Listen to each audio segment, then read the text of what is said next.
కదా. మీకు తెలుసు కదా, లాస్ట్ మాటలు, సిలువ మాటల్లో ఆయన చెప్పినారు కదా, తండ్రి నీకు నా ప్రాణమును అప్పచెప్పుకుంటున్నాడు కదా. కనుక ఆయన ప్రాణమును ఎవరు తీయలేదు, కానీ దేవుడే తన ప్రాణమును ఇచ్చారు.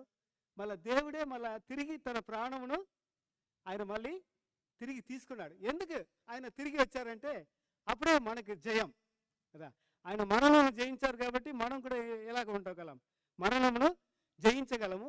తర్వాత ఇంకొకటి ప్రాముఖ్యమైనది ఏంటంటే మనతో ఉండటానికి ఆయన తిరిగి లేచాడు, మనకి కాపరిగా ఉండటానికి ఆయన తిరిగి లేచాడు. కనుక ఆయన తిరిగి లేచాడు కనుక మనం దాన్ని బట్టి కూడా మన కాపరి మన కొరకు ప్రాణం పెట్టిన కాపరి, తర్వాత కాపరి మన కొరకు తిరిగి లేచిన కాపరి. అందుకే నాకు ఈ పాట మనకి అందరికి తెలిసిన పాట కదా, పరమ జీవము నాకు నీవ తిరిగి లేచి నాతో ఉండు కదా.